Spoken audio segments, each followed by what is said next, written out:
एक दिन कॉलेज में हैप्पी मैरिड लाइफ इस टॉपिक पर एक कार्यक्रम रखा था।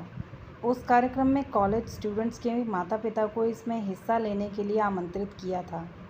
कॉलेज के प्रोफेसर जब मंच पर आते हैं तब उन्होंने ये देखा कि सभी पति पत्नी के शादी पर मजाक कर रहे थे और वहाँ बैठे सब हंस रहे थे।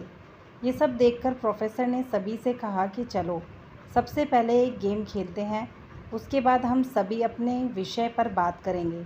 गेम खेलने की बात सुनकर ही उपस्थित सभी लोग बहुत खुश हो जाते हैं और कहते हैं, बताओ कि हम कौन सा गेम खेलने वाले हैं। प्रोफेसर उन सभी लोगों में से एक मैरिड लड़की को खड़ा करते हैं और कहते हैं कि तुम यहाँ आगे आओ और ब्लैक बोर्ड पे ऐसे 20-25 लोगों के नाम लिखो जो तुम्हें सबसे अधिक प्यारे हों। उस लड़की ने सबसे पहले तो ब्लैक बोर्ड पे अपने परिवार के लोगों के नाम लिखे, फिर उसने अपने सगे संबंधी, पड़ोसी और दोस्तों के नाम लिखे। बाद में उसने अपने सहकर्मियों के नाम लिख दिए। अब प्रोफेसर ने उस लड़की से कहा कि तुम इस 25 नामों में से कोई भी 5 नाम मिटा दो जिसे तुम कम पसंद करती हो। उस लड़की ने अपने सहकर्मियों के नाम मिटा दिए। अब प्रोफेसर ने उसे कहा कि और 5 नाम मिटा दो। इस बार लड़की ने थोड़ा सोचा और फिर अपने पड़ोसियों के नाम मिटा दिए। अब प्रोफेसर ने और 11 नाम मिटाने को कहा।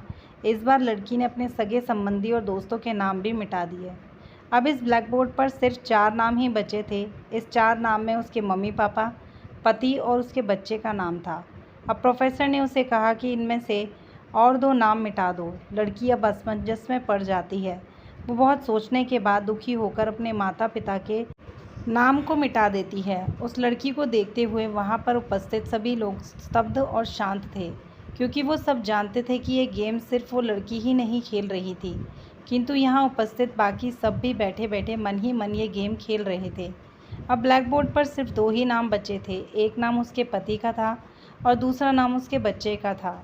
अब प्रोफेसर ने उसे कहा कि इसमें से एक नाम और मिटा दो। अब लड़की रोने लगी और बहुत सोचने के बाद उसने रोते रोते अपने बच्चे का नाम मिटा दिया। प्रोफेसर ने फिर उस लड़की से कहा, तुम अपनी जगह पर जाकर बैठ जाओ। वो लड़की अपनी जगह पर जाकर बैठ जाती है। प्रोफेसर सभी की तरफ गौर से देखते हैं और पूछा, क्या कोई बता सकता है कि ऐसा क्यों हुआ कि सिर्फ पति का ही नाम बोर्ड पर रह गया। वहाँ पर उपस्थित लोगों में से कोई जवाब नहीं दे पाया। प्रोफेसर ने फिर उसी लड़की को खड़ा किया और उनसे पूछा कि ऐसा क्यों, जिसने तुमको जन्म दिया और पाल पोस के इतना बड़ा किया, उसका नाम भी तुमने मिटा दिया। और तो और तुमने खुद जिसे अपनी कोख से जन्म दिया, उस बच्चे का नाम भी मिटा दिया। उस लड़की ने उत्तर दिया कि अब मम्मी पापा की उम्र हो चुकी है। कुछ साल के बाद वो मुझे और इस दुनिया को छोड़ के चले जाएंगे। मेरा बच्चा भी बड़ा हो जाएगा तो ज़रूरी नहीं कि वो शादी के बाद मेरे साथ ही रहे, किंतु मेरे पति जब तक मेरी जान में जान है तब तक मेरा आधा शरीर बन के मेरा साथ निभाएंगे। इस वजह से मेरे लिए सबसे महत्वपूर्ण मेरे पति हैं। प्रोफेसर और वहाँ उपस्थित सभी लोगों ने उस लड़की को तालियों की गूंज से सलामी दी। प्रोफेसर ने कहा, तुमने बिल्कुल सही कहा कि तुम और सभी लोगों के बिना रह सकती हो, किंतु अपने आधे अंग यानी कि अपने पति के बिना नहीं रह सकती। हम जब तक मजाक मस्ती करते हैं तब तक तो ठीक है, लेकिन हर इंसान के लिए अपना जीवन साथी ही सबसे ज़्यादा अजीज़ होता है।